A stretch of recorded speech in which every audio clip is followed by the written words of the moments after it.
at it from a market strategy perspective. I've worked for companies like Adobe, Macromedia, as well as Autodesk, and have experience in helping companies of all sizes gain traction inside of the public sector and accelerate their growth. One of the things that we have really leaned into through this process is generative AI. We have found that generative AI has really helped us along every facet of the consultancy work that we do, as well as more tactical work like marketing plan and content creation as well. So I'm really excited to share some of this today. Awesome. That sounds really interesting, Juliana. So I'm going to give you control. I believe you have some slides that you'd like to share. I do. Thank you. All right. So let me go ahead and get us going. Hopefully you all can see my my screen. Yep. Sure thing. Fabulous. All right. So in the world of AI, and the intersection really between a public sector go-to-market and AI, there are many different reasons why you'd want to leverage generative AI, but there are 7 when I think about them. I think about generative AI as this scaling agent inside of the public sector, right? So first, it simplifies the overwhelming complexity of the government markets. Generative AI really, with its incredible synthesis capability, can synthesize data across budgets, priorities, contract vehicles, and agency initiatives, making it easier for companies, especially the smaller ones, to figure out where to focus. Number 2, it dramatically accelerates targeting. So of manual research, digging into different data banks, if you will, spending a lot of money on public data reports, you're actually going to be able to pinpoint high probability agencies, missions, and opportunities in moments, and over a period of time, really accelerate your data discovery process. You'll even be able to adjust on the fly as agencies evolve. Third, and this is very important, generative AI, from my perspective, really levels the playing field. So if you think about it, one of the biggest differences between a smaller company in the public sector and a larger company is that the larger company tends to have more investment in headcount, which allows for a greater scaling of capability as far as industry strategy and being able to be responsive in the market and in sales. Well, generative AI really levels that playing field by enabling you to create a host of AI-fueled chatbots and agents that can help you do what you need to do. And we're going to talk a little bit about that today. Fourth, it sharpens messaging. I don't know, I won't say that it replaces a really good copywriter, but what it does, it gets you to good faster. And you're going to hear me repeat that over the course of today. Generative AI really helps companies take their commercial messaging and adapt it not just to a generic government environment, but to a specific government persona. And we're going to show how that can be done today as well. Lastly, it speeds your time to decision-making. And as we know, decision-making superiority is really paramount when you're trying to establish and gain traction in the market. And so I could talk all day about all of the different advantages and capabilities, but what I'd really like to do is go ahead and dive in, if that works. That sounds great, Juliana. Wonderful. So what I'd like to do really is kind of give us a way to think about all of this capability in the form of a series of demos, but I want to tie the series of demos together in a way that I know is familiar for everybody else, if that's okay. Does that work, Barry? Yeah, I think that would be an excellent way to kind of outline how these tools can be used, Juliana. And I believe you've put together a hypothetical In-Q-Tel portfolio firm to build some of the demos around. I did. Let's meet Acme. So I'm really excited. Acme is going to help us bring all of this to life. So I look at it this way. So Acme is a typical IQT portfolio company, right? So they're founder-led, early stage, growth stage startup. They've got about 500 employees. They're mission-driven, growth-focused, and IQT is invested with Series B funding. ACME stands for Adaptive Cybersecurity and Mission Environment. And if you can't tell by now, generative AI actually helped me develop this profile and come up with the name ACME, which I thought was great. Great. So Acme has a leading product called SpectraMind. Now, SpectraMind is a next-gen AI-powered SaaS threat discovery and decision support platform. It's currently deployed in C2E. They've got over 100 commercial customers, so there's a little bit of traction there. And they want to expand to the non-IC federal base. So they want to go FedCiv first and then DoD. They're currently FedRAMP in progress for FedRAMP moderate. Now, hopefully, we've got quite a few folks who are online who some of this at least sounds familiar for where they are. Does that make sense? Yeah, I think so. It's, I think, indicative of where many of our portfolio firms are. Great. Okay. So I've established, so we've talked about Acme, just, generally where they are. Let's talk about where they're going. Like many portfolio companies, they are ready to expand to the FedCiv side, but they're really uncertain about where to begin. Working and navigating inside of the In-Q-Tel domain is a fairly straightforward process for many of your companies. But when you look at the larger FedCiv landscape, there are over 1,600 agencies with a variety of different sub-departments. And as you identified, hundreds of billions of dollars worth of spend. So where do you get started? This is where a go-to-market comes in handy.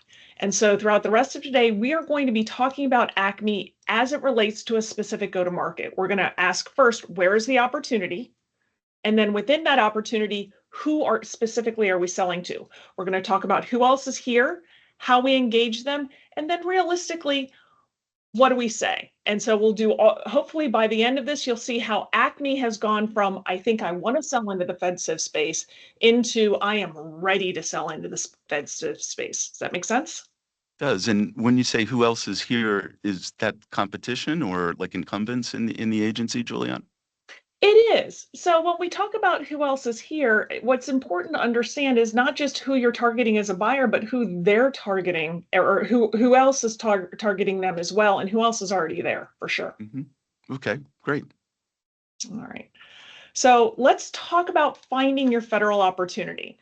I'm not going to do this for every one of these steps, but I'm putting it here because I think most of us have been through this. First and foremost, the one thing we tend to do is we'll go online. We'll identify, a specific generic marketing or market report. So by that, I mean something like a Forrester or a Gartner. Typically, you'll spend thousands to have access. Another way folks tend to do things is to spend man weeks learning about and canvassing the government media pubs and really kind of getting up to date in the market itself, or spending what I consider to be man months searching for, reading every single piece of federal budgets, reports, policies, executive orders, standards that might be related to your product, or spending tens of thousands of dollars for somebody else to do that. Really understanding the federal market in and of itself is time consuming, it's intensive, and it's expensive. But GenAI really levels the playing field, and I'm really excited to show you how to do that. I think you're going to see pretty quickly how Acme, at least within maybe for less than 45 minutes worth of effort, has a good sense of where they need to focus inside of the federal market. Are we ready to take a look? Sure thing. Looking forward to it. All right. So let's start with Perplexity. I don't know how many of you, would be very interesting. Do you all have an ability to raise your hand in here? And if you do you have a sense for how many of you played with Perplexity yet? Okay. Wonderful. We've got about 10 folks online who've played with Perplexity.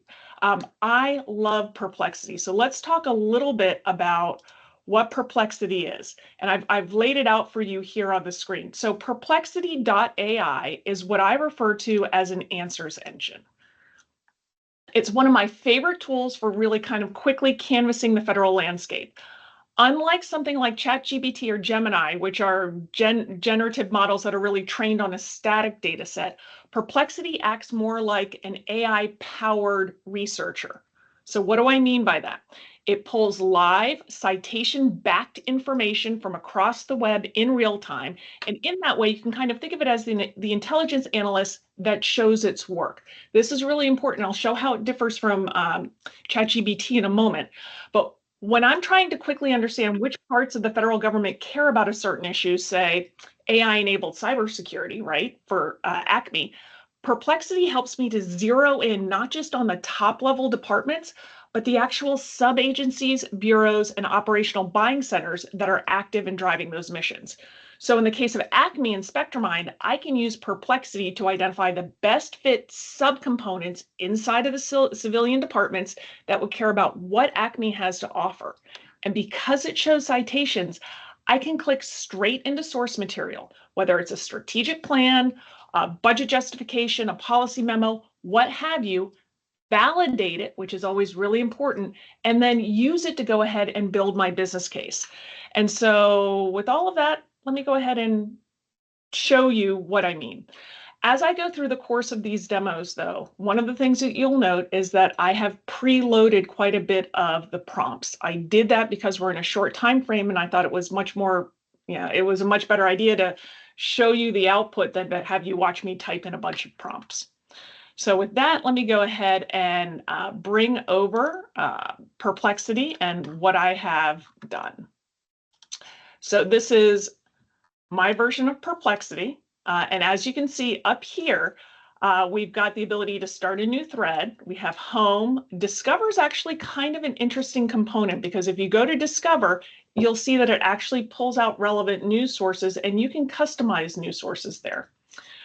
It allows you to create spaces and organize your searches by spaces, which is really helpful. And then you have your library, which is really a listing of your most recent threads. So within that, you'll see that I've got one thread that I've been working on, and it's our first one. So let's go to it. My prompt here is to ask Perplexity to act as an expert federal go-to-market strategist. Your job is to advise Acme as they enter the federal civilian market. And then I give a definition of what Acme is. Acme is a cybersecurity company venture-backed by IQT. They offer a product called SpectraMind, an AI-powered threat discovery. And then it kind of goes on and continues to explain who Acme is. The prompt ends with, what are the top application areas they should focus on in the federal civilian market? For each application area, identify common sub-departments or operational divisions and 1 to 2 mission use cases where AI-driven cybersecurity threat detection and predictive analytics would be critical. Now I'm going to pause here. This prompt is doing a lot of work. I'm going to remind everybody that what you put into AI is what you get out. So you'll notice a couple of things here. I have identified a role. It needs a role, it needs a job, it needs context. AI requires those things to give you a very detailed, honed answer set. You don't have to go into as much detail as I did, but realistically, at the end of the day, if you want something that you can action on, you should invest in putting together a prompt up front. So one of the interesting things with Perplexity is this little button down here. You can do advanced research on any topic. So first of all, Perplexity is free. With free, you get 4 deep research queries a day. So there's a limit there on the free side, but the traditional queries it'll use about 8 resources. For the deep queries, you'll notice it used and canvassed 85 sources, and it took about 5 to 7 minutes to do that. So here's my question that I gave it. Here's the operating parameters. I wanted it to be very specific in how it identified things. And then this little one is important as well. Organize the information in categories of customers. I don't want specific, I didn't want them to isolate on a specific agency. I wanted it to give me categories. So what it came back with is, I believe there are about 6 categories here. Critical infrastructure protection, and it gave me a couple of agencies to focus on here, and it gave me a use case. Everything, as you can see, is annotated. I can go in and fact check any of this if I want. The second one is transportation system security. The third is healthcare and public health security. The fourth is financial systems protection, cross-agency cloud security. Then we go into emergency communications resilience, and then there's a conclusion, and it gives me its opinions on things. And so if I'm looking at creating a go-to-market specifically for Acme, great. I've taken this huge 1,600 agency market and narrowed it down to 6 viable use cases. So within these 6 viable use cases, though, some of them are better than others. Emergency communications resilience, I don't think there's going to be a ton of money there. Cross-agency cloud security, there's probably going to be some there. Financial systems protection, I would agree that there's money there. Healthcare, money there as well. Transportation system security, I like critical infrastructure protection. But let's go ahead and take it a step further because I want to understand specifically a couple of things. Now, Barry, you asked if we were going to find out realistically who else is going to be here in terms of competition. We are, but before we do that, I need to understand where the money is so I can follow the money. Yeah, most definitely. That's important, right? Is make sure there's a budget there for any of these opportunities. So of the opportunities, I have 6 opportunities above. I liked 1, 3, and 5. So I asked it for numbers 1, 3, and 5, canvass all of the US federal agency budgets from the last 2 years and any relevant market research reports like GAO, Deltek, and Gartner. I'm going to pause right there. How long would it take a human to do this, right? We're talking hours and weeks to do this. And give me a total available potential for each of the individual use cases for the US federal civilian market. Please focus only on the software sales and do not include hardware services or other spend. Where you do not have a separate software number, please assume that it's 33% of the total IT spend. So here's your I call it your cookie. Here's one free cookie for everyone today. Gartner has identified globally that for government agencies and their IT spend, about 33% of it represents software. So if you ever see yourself having a total number of IT and you don't have a software breakout and you need it, you can use 33% as a rough swag to get you there.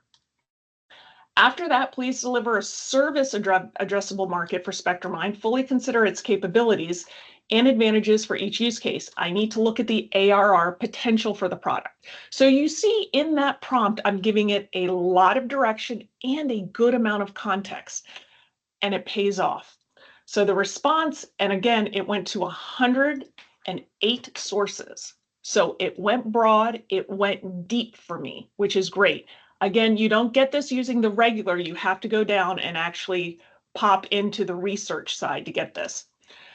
It gives me a high level analysis, and it also gives me links if I want to go in and validate it. It's identifying that critical infrastructure protection probably has a $260 million SAM for Acme. It breaks it down in terms of where the ARR is likely to be found. Healthcare cybersecurity comes back at 1 billion. Again, breaking it down and annotating every bit of it. It gives me for cross agency cloud security about 745 million. And then GSA FedRAMP modernization, it also kind of ties into there a little bit. So it then provides a table for me that I can handily download into a CSV if I want. The SAM in each of the 3 areas, the estimated penetration, and the projected ARR of that penetration.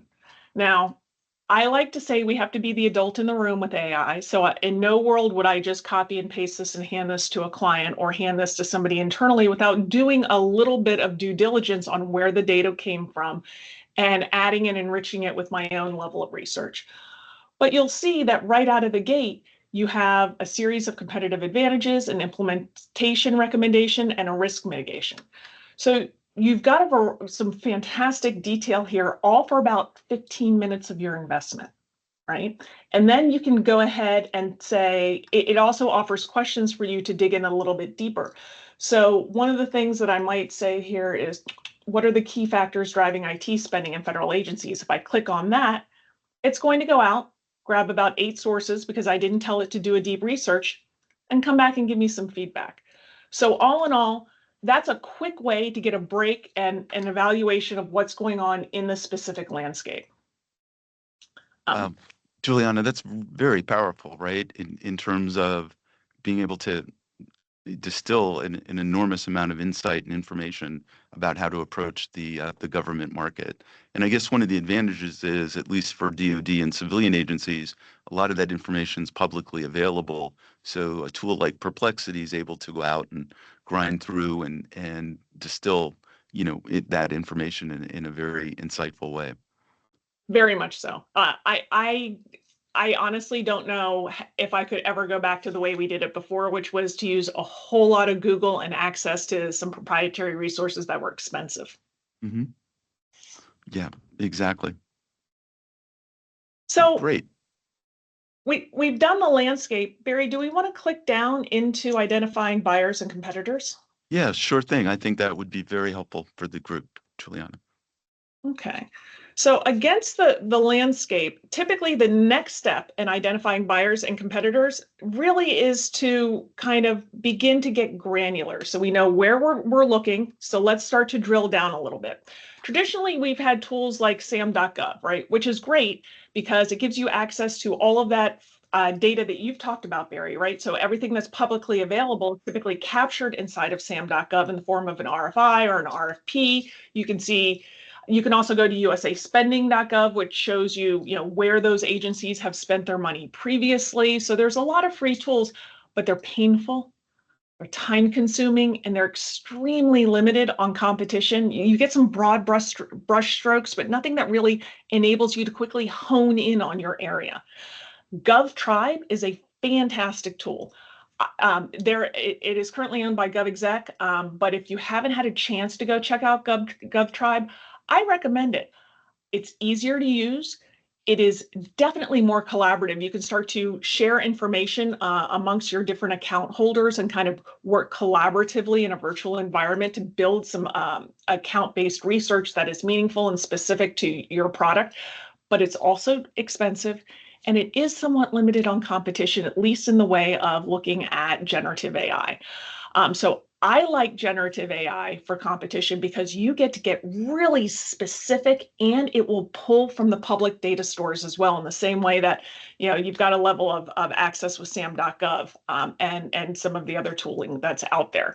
So I tend to like those tools. Now, Perplexity is great for a broad brushstroke, but if I'm starting to dial in, normally, if you think about the way that you work, when you are starting to dial in on identifying buyers and competitors, you need a tool that will communicate with you more than just go and fetch you the answers. So in that way, I do think of Perplexity as really this powerful AI-fueled almost encyclopedia of current knowledge, right? Current knowledge being the key. I look at the generative AI tools like ChatGPT and Gemini as more of a partner to the work that I'm doing. So let me show you how I use ChatGPT specifically to do this kind of work, using Acme and SpectraMind as an example. Sound good? That sounds wonderful. Thanks.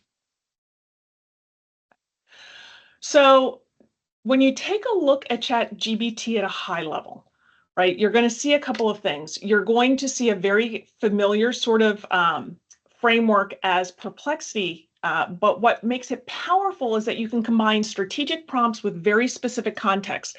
Things like which federal agencies are prioritizing predictive threat analytics, or how does my competitor talk about their value to DHS? And ChatGPT isn't just answering, it's helping you reason through market fit, messaging, segmentation, buyer alignment, almost faster than any other traditional process. You're able to go back and forth. So you get working drafts of insight, summaries, positioning, and even messaging translations all in a single window. But again, it's not perfect. It can hallucinate. All generative AI can hallucinate, so you need to take that into account. But when you use it strategically, it can get you about 80% of the way and about 20% of the time. So here's how I've used it specifically for SpectraMind. Okay, so let me go ahead and here's the prompt. Act as an expert federal go-to-market strategist. Your job is to advise Acme as they enter the federal civilian market. Acme is a cybersecurity company, and I give detail on what Acme is. I give characteristics And here is where I've actually copied and pasted internal information about who Acme is and what Spectromine is and its capabilities, which are all completely invented. I had ChatGPT make up Spectromine. So if anybody's getting a little worried out there, don't. It's just, a complete invention. I asked it to focus specifically on federal civilian agencies and critical infrastructure cyber defense with these two use cases. So what I wanted it to do is basically say, we've done a level of basic work. Oh, I'm so sorry. You know what? You're going to see me do this live. This is the wrong prompt. So here's what we'll do. This is where it's going to get very interesting very quickly. Okay. All right. You've got to love live demos, right, Barry? Yeah, for sure. And I'm sure most of our attendees can relate to things that can happen during live demos. But this is great, Juliana. And Juliana, it seems like what's really important is to really be very specific in your prompts, right? Like to me, it seems like that's a really critical aspect of this, is making sure you kind of prompt and ask the right questions and be very, very specific. Barry, thank you. You're 100% correct. I think it's be specific in your prompt, as well as make sure that you're giving context. And so it's specificity in the prompt and context around why you're asking it to do something. So here's the basic prompt. And I've said you've done preliminary research and have background data, but you need to give more detail about buyers, competitors, and positioning. For each, identify who the potential buyers are and where they can be found in the agency and what their titles are. You need them categorized in a certain way. You need to know what the buyer's pain points are, who the competitors are. And I wanted to actually start with a summary table instead of ending with a summary table. So now what I'm going to do, and you all will see me do this real time, which is actually kind of cool. I'm going to go back over to Perplexity. I'm going to grab the output of all of this fantastic research that I asked it to do. And I'm going to go in here and simply copy it. I'm going to go over to ChatGPT, hit paste. I'm going to delete all of the citations simply because it eats information that I don't want it to eat. It eats up space. And I'm going to go down and I'm going to grab this second one really quickly because I think this is important too. We're going to copy that. I'm going to go over, I'm going to hit paste. And you'll notice I'm not formatting. This is a beautiful thing about any sort of generative AI. It understands the context and the formatting winds up being a waste of time. So I've now asked it specifically to tell me who the buyers are, what their pain points are, and what their competitors are. Let's see what it comes back with.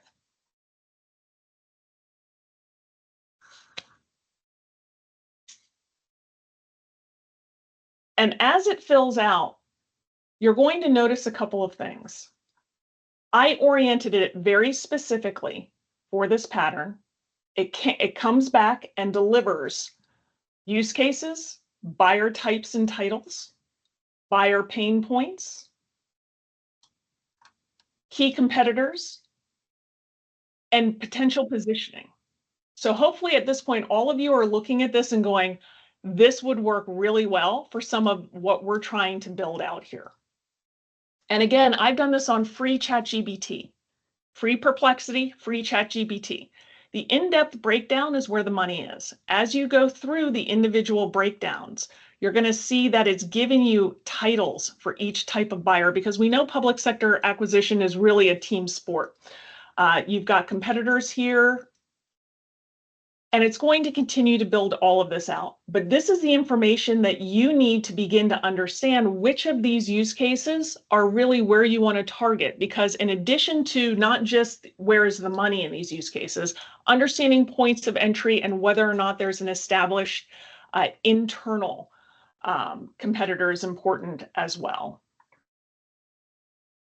So Barry, what are your thoughts on seeing this as I'm doing the It's slide? incredibly powerful, right? And I think about over the years, Juliana, different firms that I've worked at, helping try to put together go to market, helping to figure out where to target. And it's the productivity enhancement here is just kind of mind-boggling, right? In terms of what you've been able to pull together in just minutes Yes. with prompting and leveraging these tools. Really impressive. Well, thank you. And again, you know, your mileage, you'll hear me say this, your mileage may vary. You're going to want to gut check all of this because you know, there is a level of hallucination, but also there is a level of adaptation. One of the things that I like to do is I like to develop a library of prompts that I know are going to be super helpful, because once you get a really solid prompt, you want to be able to use that over and over again. But this is one look at that click down from the overall market landscape, taking that information and quickly turning it into a series of targets and understanding who's who in that zoo and understanding really where your point of entry might be. Excellent. All right. So we understand who the buyer is at this point, right? And we have a sense of where we want to target. Oftentimes, though, the question comes, so what next? How do I engage with that buyer? And Barry, you were kind enough to have me on last year when I talked about the Gov buyer's journey. Remember that Hmm. conversation? I sure do.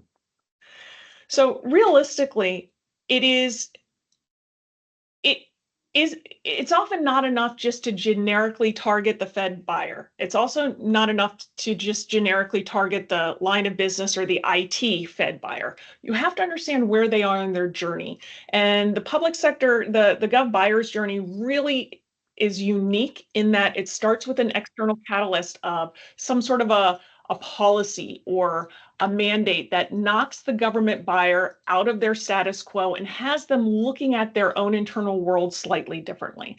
So realistically, you're not just targeting a gov buyer, for example, an IT director or a line of business, you're targeting them at some point inside of their buyer's journey. Are they beginning to understand the catalyst? Are they doing research? Are they assessing options? Are they making a decision? Where they are in this journey is going to depend greatly on what's happening in the environment around them, and your ability to develop and drive a deal is going to really hinge on your ability to meet them wherever they are in their journey. And I like to say it this way. If you're considering buying a new iPhone, if you were to walk into the Apple store and somebody immediately hits you with, if you buy right now, you can save 50%, but you have to buy right now and you have to buy this product, chances are you're not going to be ready for it. There's a level of research you want to do. You want to assess your options before you pull the trigger and make a decision. So that's realistically what I'm talking about. It's about fine-tuning what you're doing in terms of your go-to-market, and AI really enables you to do that. And there are three tools that I like to look at specifically. So on the left, we have ChatGPT, which is fantastic for brainstorming, messaging, drafting campaign copy, translating commercial value props into public sector. In the middle, we have Google Gemini, which is similar to ChatGPT, but different. Google has some fantastic advantages around the amount of data it can ingest. It has a level of advantage in certain aspects of analysis. But it also excels when you're using the Google Workspace as your backdrop inside of your company, and you want to start to link to certain documents, which will then as you link and incorporate them in your Gemini work, will automatically update over time. So there's a really interesting tie there, and there's a powerful tie there. But one of my favorite tools, and we'll talk about this, it's not well known. It's over on the right-hand side. It's called Notebook LM. Notebook LM is a Google tool. It's free. It allows you to upload source documents like old RFPs or company boilerplates or capability statements or even customer data, and then generates custom tailored responses to new opportunities out of it. It's incredibly powerful. It was originally built for school to build these really interactive research notebooks, but turns out you can do a lot with the government go-to-market. I also, and we'll talk about this, as we get into using each one of these tools, we're going to click down a little deeper. I'm going to move kind of quickly, if that's okay, but I want to show you the capabilities. The challenge that we have is to train folks on how to do this is really more of a half day or a full day event, but at least I want to expose you to the capabilities. And the most powerful one is creating your own custom GPT. It is entirely possible. And not only that, but it's a game changer for gaining traction inside of the federal market. And a custom GPT, Juliana, is essentially an agent. You're creating a specialized agent for a specific task. Yes, very, Right. absolutely. All right, so let's go. Let's first I want to show you the kind of the old school way of doing things, right? So we're going to talk about how to create a marketing plan. So in the old school AI way, which is crazy that I'm even saying this, you would build the mother of all prompts, right? So specifically, if you were to take one application area and two use cases and dive into the world of lead generation, right? So we've gone from landscape down to who specifically our buyers are, and now we're turning to marketing so that we can do some lead generation, right? So if you're following me along in the go-to-market, we're going to take one specific application area that we got from our research, two use cases, and build a marketing plan around that. Now, you can go and get, so from there, we're going to build some other things out. But when you want a Gen AI tool to act like a real federal marketer, one that understands your product, your buyer, your language, you have to give it a ton of context. So we've been saying this all the way through: specific prompts, lots of context. And what you see here is an example of a full prompt that I've blown into ChatGPT to to create a specific GPT, or I'm sorry, it's a full prompt that I've loaded into ChatGPT in a single channel that will allow me to use that one channel to build a marketing plan and some other things. So if you take a look at it, not only do you have to think about the detail that's included. So this is who they're acting as. This is who Acme is. This is the product description. These are the key characteristics. This is the core capabilities of the product. These are the delivery models of the product. And all the way down here, we have the federal civilian agency as the target market. The application areas, critical infrastructure, cyber defense, and here are use cases. It's a prompt that is highly effective. So I will show you what that looks like in ChatGPT. In ChatGPT, it builds out a 1 year, it builds out a 1 year strategic plan and does a pretty good job with it, right? So you've got some themes here, some agency profiles. It gives you budget friendly, high impact event ideas, you name it. It's a pretty good basic level plan. I like it. Here's my problem. Number one, all of this context that I used in here, and you can't see it because it's abbreviated, all of it now that it's gone, has really been consumed at this point. And so this load right here is hitting what's called a token limit window. So let's talk about what that is. Gen AI works with tokens. Can I get a show of hands? How many of you are familiar with the token limit or tokens in general? Okay. Great. So this will be something for you to, it'll be pretty powerful. So a token is realistically, and you can look up more on Tokenizer right here. So platform.openai.com tokenizer. Tokens are, and it's ubiquitous. So whether it's Perplexity or whether it's Gemini or whether it's ChatGPT, they all deal in something called tokens. And tokens are essentially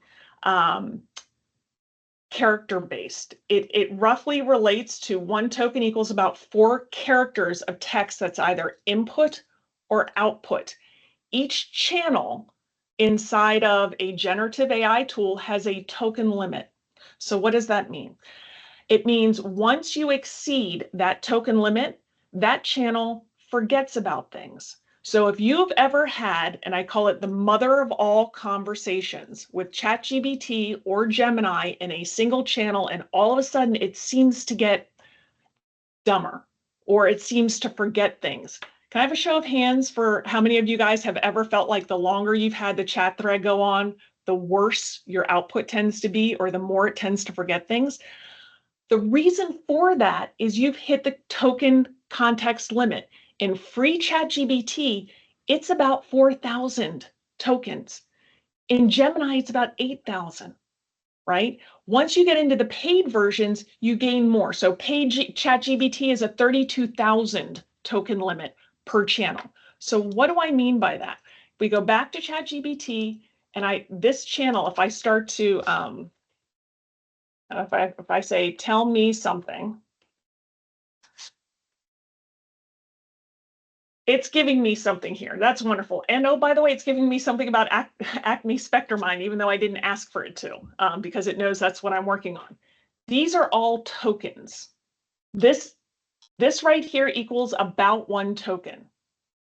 This is about 25 tokens. The more I go into this window, the more, and I want you to think of tokens like memory. So for that reason, creating and using really long, detailed prompts is actually harmful for you if you're doing it repeatedly in the same chat window because you're eating up your token limit. Does that make sense? Mm-hmm. Okay. So let's talk about why we want to create ChatGPT or GBTs or specialists, as I call them. Because hitting the token limit makes it challenging for you to be able to have a consistency in thread across different application areas. What happens is you'll hit the token limit, that chat thread forgets what's happening up top because that 8,000 or 4,000 or even 32,000 limit window is moving down as you're continuing to add to it. You are winding up anything that you might created from a messaging and a positioning perspective at the beginning of the thread is not going to match what you make at the end of the thread. And what you want in your messaging and your positioning is a level of consistency. So doing it all inside of one chat message isn't going to be helpful for you.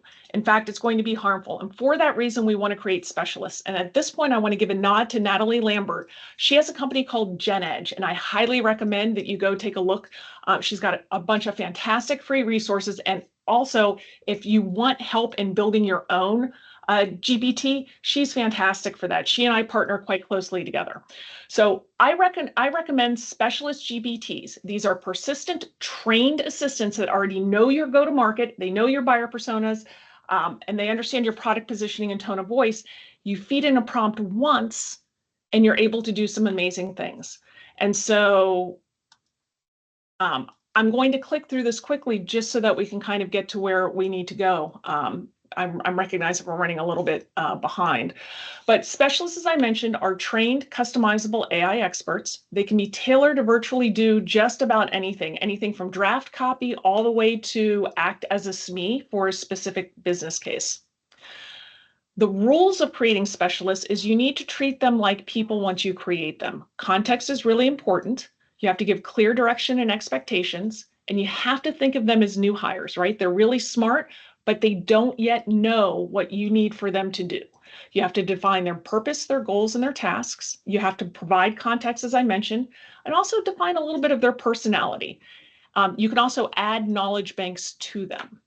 So does that mean you can create really fantastic specialists, for example, specialists that might be federal civilian experts in Spectromine and creating blogs? No, because I call that sort of a chicken stew specialist. You get a chicken stew output. The best specialists are really great at one thing. They're either, for example, a FedCiv CAIO or state and local HHS director, or one type of marketer. The power comes from orchestrating them together. And I'm going to show you all how to do that. So let's create a specialist. The first specialist we're going to create is somebody called Cindy, the Federal Cybersecurity Marketer. To do that, we actually ask the GPT to create a persona. We then copy that persona into a gem or a GPT, and then we optimize the instruction set. You can create specialists or GPTs for free in Google today. In your free Google Gemini, you can do this. I'm going to show you how to do it. In ChatGPT, you need to pay for the privilege to do that. However, orchestration in Gemini is manual. You're going to see where I had to copy and paste a bunch of things. In ChatGPT, it's paid. You can have a single chat window and you can call the specialist into the chat window. And that is a huge time saver. So in this way, as we're thinking about the specialists, I want you to think of your specialists and the orchestration of them as a conveyor belt. Specialist number one is going to draft a one-pager. Number two is going to take the one-pager, infuse product features into it. Specialist three is going to validate that it's all come together. And I'm going to walk you through this at a pretty high level so that you can see how it all comes together. Why do we want to do this? Well, we do it for a variety of reasons, not the least of which is your gov buying is a team sport, so you have multiple personas who act in concert together for the purchase anyway. And they all do different things along their buyer's journey, right? So they're all involved in different ways along the buyer's journey. Right now, I'm going to talk to two specialists, Cindy and Anya. I've created both. I will have Cindy build a one-year marketing plan for the critical infrastructure cyber defense application area and use cases. And she's going to build out related messaging framework and pillars. Then Anya, the PMM, is going to review the messaging to make sure that the SpectraMind capabilities are represented correctly for the problem statements. And then Cindy is going to incorporate the feedback and rework the messaging. So hopefully you all are looking at this and going, this is exactly what we have our humans do. Precisely. So you develop specialists that are aligned to the roles that you would typically have humans perform. Let's see how that works. So I'm inside of Gemini. If I were to go straight to the standard Gemini, it looks like this. Down here, you have something called a gem manager. In the gem manager, I have pre-built gems. How difficult is it to pre-build a gem? It's actually pretty simple. I started with a prompt that said, build me an expert product marketing, or build me, where am I? Yep. Build me an expert product marketing manager for Acme. This person is fully responsible for the SpectraMind product family. I want to use this persona to build a GPT, so craft me the persona and the instructions that go along with it. And so you see where I've then added just background on Acme. What came out was a fantastic persona for Anya.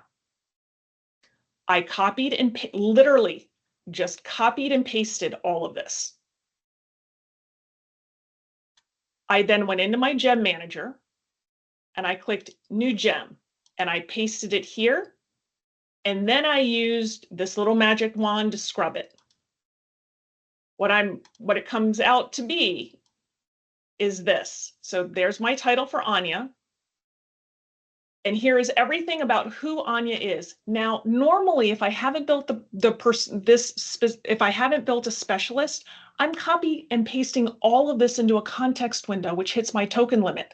I will no longer do that because this is now built into a GPT that has its own context windows, and you're not going to run into that token limit within the GPT. So what does a GPT look like? If I were to click the GPT, here's Anya. And I could say, tell me about SpectraMind. And Anya's going to tell me everything about SpectraMind. So now I have created a product marketing manager. In the same way, I have also built a field marketing manager called Cindy. And Cindy is pretty fantastic in her own right.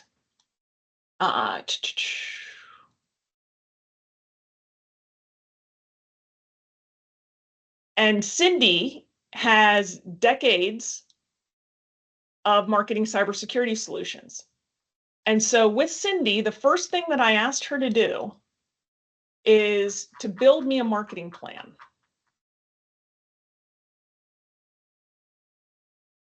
She built me a one-year marketing plan for that focus area and for these use cases. Notice that I didn't have to add any context about who she is or who what Spectrumine is. I built that into the knowledge behind Cindy. So I'm now, Cindy, who is pre-built, she's my custom gem. She created a fantastic marketing plan for me, which I thought was great. I said, great, now build out a messaging framework and pillars. I didn't have to include the context. Why? It's already pre-built into Cindy. So Cindy then went and built me a fantastic messaging framework. Pillar 1, Pillar 2, Pillar 3. Now, with this, I could take this and run with it. But Cindy's not a product marketing manager and doesn't know as much as Anya. So I copied this. I went to Anya and I said, here's what Cindy built. Review it for me and tell me how to make it better. Anya did that. She reviewed it and she came back and said, here are my recommendations right here. I copied this. I went back to Cindy and I said, that's all well and good. But she came back with some recommendations. Take the recommendations and update the messaging pillars. I'm going to pause right here because the amount of work that we have to do as humans to update messaging pillars based on what the product marketing manager said is incredible. But Cindy is able to do it in about 2 minutes. And I thought, that's fantastic. And I'm going to pause here. Barry, I know we're coming to the end. Are you okay if I finish this out? Sure, Juliana. We are a little bit pressed for time, but I think this is very, very compelling, and hopefully this is really opening people's eyes to the potential for using a tool like this, right, to really assist you in developing your government go-to-market, identify targets, and then as well as coming up with government-specific messaging. Really compelling in terms of what the capabilities are. Thanks, Barry. So if you think about it, what we have here is a back and forth between a field marketing manager and a product marketing manager around messaging and positioning. All in all, the back and forth, once I had, it took me about 4 minutes to build each specialist, and the back and forth took about 5 minutes tops. So in less than 30 minutes, I had built 2 partners for my go-to-market and had a robust collaboration between the 2 of them. But again, Anya's on the mark for the product, and Cindy's really good about B2G marketing, but I still feel like we're missing somebody. And when we take a look at messaging that resonates, public sector messaging basics are very specific. You need to think about a couple of things. And what I like to do is, at this point, if I can create a specialist that is a product marketer, or if I can create a specialist that is a marketing manager, why can't I create a specialist that's the government customer who can tell me whether or not my messaging is on target? Think about this. For those of you who have run red teams or run RFPs, if you've ever wanted to know how it will fly in front of a government customer, now you can do that. And this is one of the biggest game changers inside of generative AI, is the ability to create these specialists who can adopt these personas. So I went and built Evelyn. So let's take a look at Evelyn.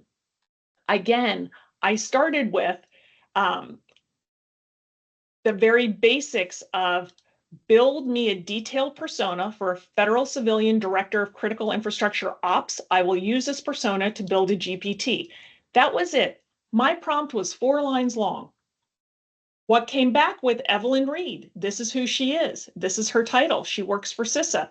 This is everything that she does. Here are her motivations, her goals, her challenges, her pain points, all of that. I copied and pasted all of this into Evelyn.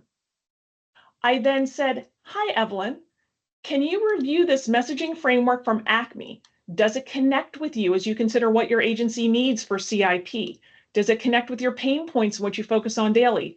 If not, give a list of reasons and then give a summary of recommendations that you have for adjusting the messaging. And what Evelyn did was fantastic. Director Reed here. Here's a breakdown of why it doesn't entirely hit the mark. She really dug into it.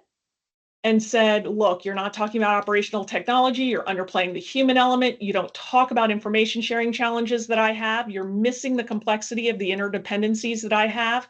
You focus on proactive instead of being adaptive, which is where my head's really at. So here's my specific list of recommendations. I said, great. I grabbed them and I went over to Cindy, who is, by the way, indefatigable. Cindy will do as many revs as I want her to do, and she's fabulous that way. So I said, okay, guess what, Cindy? We asked a government customer to review your framework and come back with recommendations. Please review it, apply the recommendations wherever possible, and now update the framework. So again, copy, just a straight copy paste. So Cindy thinks she's now talking to Director Reed and said, I've carefully reviewed your recommendations. Here's the revised framework. Let me know, I'm hoping I hit the mark. But think about this. We now have messaging framework that is product approved and customer approved. How many of us would give our left arm to have messaging that was customer approved already? So again, AI isn't perfect, but this gets us a lot closer than we would have otherwise gotten. So now I have really solid messaging and positioning here. And, she came back and said, Director Reed, does this meet the need? And I said, well, Director Reed's no longer here, but she said you did great. Now build me a one-page data sheet and a 3-touch nurture sequence. Here's the data sheet. Here's the 3-touch nurture sequence. Subject lines that are all on the mark for that specific application area and a customer like Director Reed. Now imagine if I built remember that it's a team sport. Imagine if I built my IT director, or imagine if I built a federal system integrator and had them review the messaging and tweak it according to what would connect best with them. So I want you to think about how you can proliferate very targeted messaging all in the span of about 20 or 30 minutes with these powerful agents. So I'll pause, Barry. I've got a little bit more, a couple more demos to go through, but I know we are late on Yeah, time.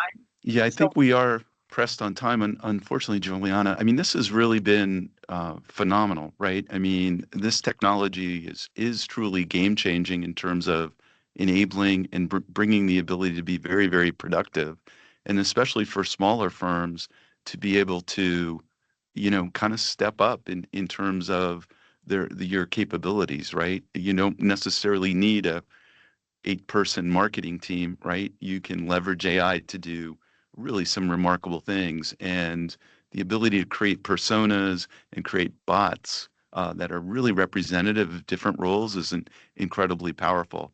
I'm sure it's a matter of time, right? Until, the way this is progressing, it's a matter of time till you give personalities and maybe even physical characteristics and a voice to these specialists. So it'll be fascinating to watch, Juliana.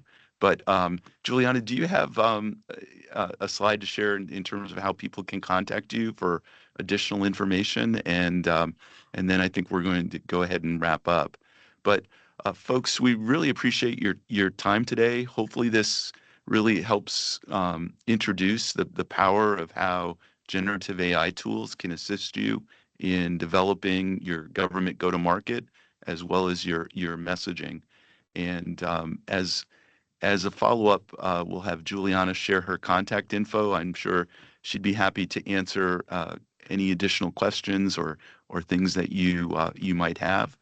And w- with that, do you have that slide there, Juliana? I do. It's coming Okay. up right now. Okay. Okay. And Juliana, what was remarkable is you did this all with free tools, right, that are freely available. I think one thing to mention is, as people do need to be aware of some of the security and kind of issues. And, what's important is there are tools out there. If you use the paid ones, there's additional security. There's also software from an In-Q-Tel firm called Harmonic.security that IT departments can basically install to basically pre-screen the prompts and the information that you upload into these tools. And then personally, I've used the paid version of ChatGPT It's $20 a month. It's more than worth it in terms of your ability then to create bots and create assistants, upload content, and to really train it.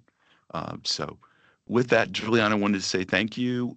Your contact info, people can reach you at juliana.slye, SLYE, at govbizresults.com. So, and what we'll be doing, folks, in a few days, we'll send out an edited copy of the presentation today that you're welcome to share. We'll publish it on a private YouTube channel, and we'll get a link out. We appreciate your feedback and input about this event. You can contact me at bleffew, BLEFFEW, at iqt.org, and we welcome your feedback. So Juliana, thank you very much. We appreciate your time. Great discussion. Have a great afternoon, everyone. Thank you. Wonderful to be here. Thank you all. Thanks.